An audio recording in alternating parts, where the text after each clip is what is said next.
இன்னைக்கு முதல்ல இட்லிக்கு நானே மாவு ரெடி பண்ண போகிறேன். எங்கள் அம்மா கிட்ட அளவு கேட்டால் கிலோ கணக்கில் சொல்கிறாங்க. ஸோ நான் வீடியோ பார்த்துட்டு 1 கப் கணக்குக்கு எடுத்துக்கிட்டேன். மிக்ஸி ஜாரில் தான் அரைக்க போகிறேன். ஸோ எப்படி வருதுன்னு பார்த்துட்டு குவான்டிட்டி அதிகப்படுத்திக்கலான்னு சொல்லிட்டு நைட்டே எல்லாத்தையும் ஊற வச்சிட்டேன்.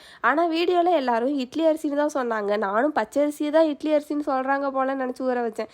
ஆனால் மார்னிங் அரைக்க போகும்போது ஒரு டவுட் வந்தது. அம்மா கிட்ட கேட்டால் இட்லி அரிசி வேற பச்சரிசி வேறன்னு சொன்னாங்க. நான் அப்படியே ஷாக் ஆகிட்டேன். மறுபடியும் கடைக்கு போய் இட்லி அரிசியெல்லாம் வாங்கி அதை வாஷ் பண்ணி ஊற வச்சேன். கூடவே கொஞ்சம் ஜவ்வரிசியும் ஊற வச்சிட்டேன். ஈவினிங் டைம் எல்லாத்தையும் அரைச்சி மாவு பேட்டர் ரெடி பண்ணி வச்சுட்டேன். ஊற வச்ச பச்சரிசியில் நைட்டு வெண்பொங்கல் செஞ்சு சாப்பிட்டாச்சு. மார்னிங் எழுந்திரிச்சதும் மாவு பொங்கியிருக்குதான்னு வந்து பார்த்தேன். ஆனால் அதுக்கான ஒரு அடையாளமே இல்லை. ஆனால் புளிச்ச வாசம் வந்துச்சு. சரி நைட்டு செஞ்சு பார்க்கலான்னு சொல்லிட்டு க்ளோஸ் பண்ணி வச்சிட்டேன். ஆனால் நைட்டு ஓப்பன் பண்ணி பார்க்கும்போது நல்லா அழகாக பொங்கி வந்திருந்தது. எனக்கு பார்த்துட்டு ஒரே ஹாப்பி ஆகிடுச்சு. மாவை ரொம்ப மிக்ஸ் பண்ணக்கூடாதுன்னு சொன்னதுனால அப்படியே லைட்டாக மிக்ஸ் பண்ணிவிட்டு இட்லி பிளேட்லேயே ஊற்றி ஸ்டீமுக்கும் வச்சிட்டேன். ஒரு 15 மினிட்ஸ்க்கு அப்புறம் நல்லா குண்டுன்னு சூப்பர் சாஃப்டாக இட்லி வந்திருந்தது.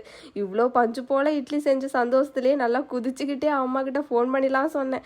ஃபைனலி நல்லா புசுன்னு இட்லி செய்யவும் கற்றுக்கிட்டேனே.